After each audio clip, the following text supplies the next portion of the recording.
नीरज उनियाल जी। राधे राधे। राधे राधे महाराज जी। महाराज जी, ईश्वर के प्रति सच्चे प्रेम की पहचान क्या है और मैं उसे अपने भीतर कैसे जगा सकता हूँ? जिया न जाए। भाई जी महाराज श्री हनुमान प्रसाद पोद्दार जी महाराज एक प्रेम दर्शन में लिखते हैं, शायद इसको ही इश्क कहते हैं, जैसे कोई दिल को मसला करे। एक पीड़ा,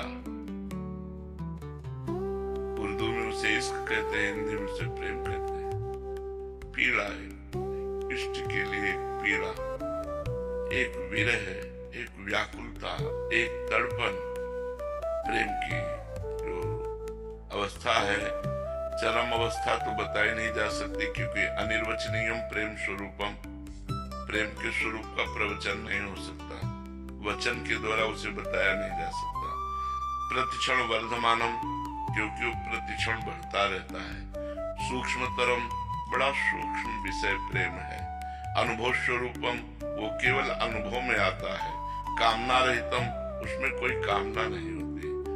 हृदय में एक व्याकुलता, जब से तुम बिछुरे प्यारे, कबहु न पायो चैन, दरस बिन दुखन लागे नैन।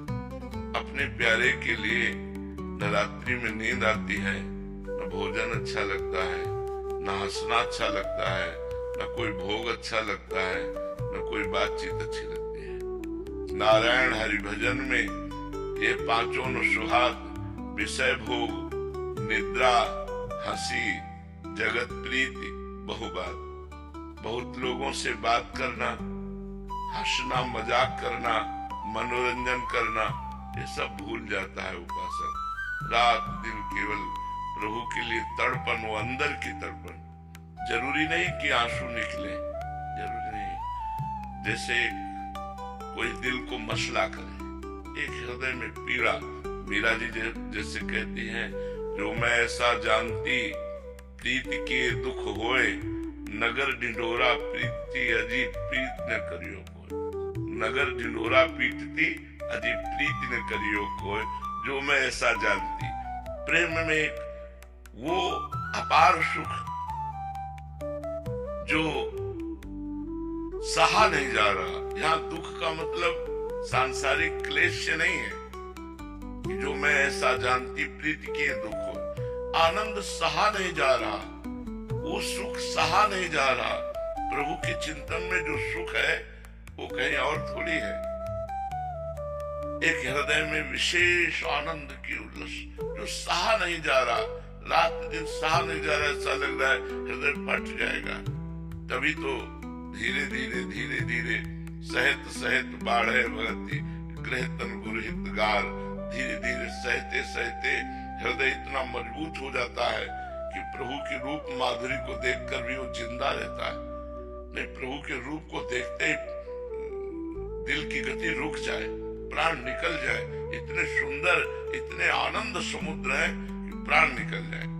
एक प्रसंग आता है श्री कृष्णदास जी वल्लभाचार्य जी के शिष्य से। तो श्रीनाथ जी के लिए सामान लाने के लिए जाया करते थे, भोग की, श्रृंगार की सामान लाने। जहां भी जाने को मिला तो आगरा गए हुए थे। तो देखा कुछ लोग एकत्रित है, भीड़ लगी हुई है। कौतूहल बस वो भी चले गए, क्या हो रहा है। तो देखा वहां वैश्या नृत्य कर रही थी। एक नवीन वैश्या और ऐसे हाव भाव प्रस्तुत कर रही थी, बहुत अच्छा लगा उसके हाव भाव देखकर। अब अपनी अपनी सोच होती है ना, अब वो अपनी सोच में डूब गए। ये सांसारिक व्यक्तियों को रिझा रही है, अगर ये भगवान को रिझाती तो इसका जन्म सार्थक हो जाता। उस समय उन्होंने 10 रुपया से, तो वो वैश्या नजदीक आई, वैश्या को देखा, वैश्या ने समझा कि हम पर लुभायमान हो रहे, 10 रुपया दिया। तो जहां रुके हुए थे वहां बुलाया साथ समाज के सहित और कहा, जिस राग में हम कह रहे हैं ये पद सुनाओ। वो प्रवीण वैश्या थी, आलाप लेकर के उसी राग में, और जैसे उनका ऐसा अभिनय करो जैसे सामने बादशाह बैठा हो, और बादशाह के सामने जिस लिहाज से नृत्य किया जाता वैसा नृत्य किया, 1000 मुद्राएं दी और कहा यदि हमारे बादशाह के सामने चलो तुम जितना धन कहोगे वो तुम्हें देंगे। उनके आदमियों को धन दे दिया, उनको हटा दिया और कहा हमारे साथ चलो। अब वो धन की लोभी वेश्या उनके साथ चली आई। अब पूरे ब्रजमंडल में बदनामी हो गई कि कृष्णदास जी इतने बड़े महात्मा और 60-70 वर्ष के, बोले नए यौवन अवस्था की वेश्या को लाए हैं। अब संतों का दिमाग अलग होता है ना। अब समाज में तो निंदा होने लगी कि अरे यार इनकी बुढ़ापा में बुद्धि वैश्या में लग गई। यार भगवान की बड़ी विचित्र माया है। अपनी कुटिया के बगल में कुटिया बनवाई रहने के पास, और समस्त ब्रजमंडल के जो गिरिराज जी के जैसे मानसी गंगा, राधा कुंड, श्याम कुंड, ललिता कुंड, अप्सरा कुंड, सब में स्नान करवाया उसको।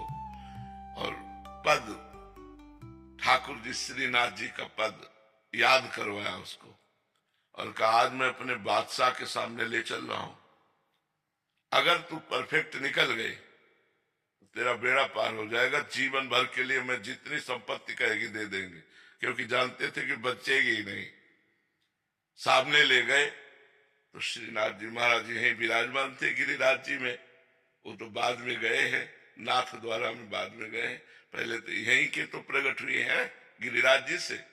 श्रीनाथ जी के सामने जो मंदिर गिरिराज जी में है ले गए और कहा नृत्य शुरू कर, और साजबाज अपने समाजियों का।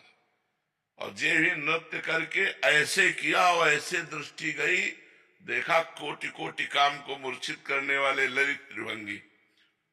श्रीनाथ जी से कहा कृष्णदास जी ने कि हर बार सामान लाता हूं आपके लिए, इस बार एक नई सामान लाया हूं, इसे आप स्वीकार करें। नई सेवा सौंध है।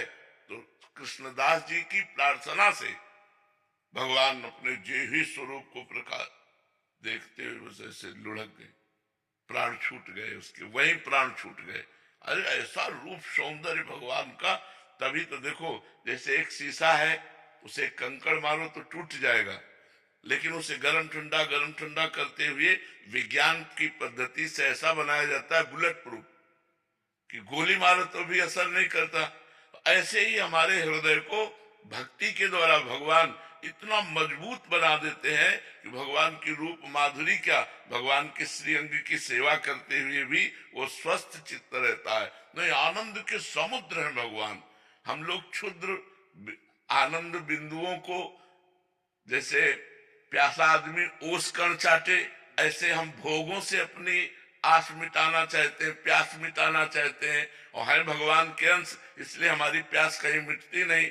हमें चाहिए आनंद समुद्र जहां दुख का लेश नहीं, वो है श्री भगवान। जब उनके लिए व्याकुलता पैदा हो जाए, यही प्रेम का कि न खान पान ते भावे है, नहीं कोमल वसन सुहावे है, सब विषय लगे ते खारा है, हरि आशिक का मग्नारा है। जो भगवान का आशिक है उसका कुछ अलग ही स्वरूप रहता है। कहीं कोई रुचि नहीं, कहीं कुछ अच्छा नहीं लगता जगत में, बस वो यही खोज करता रहता है कैसे भगवान मिल जाए, कैसे भगवान का साक्षात्कार हो जाए। किसका प्रश्न था, समझ पाए आप?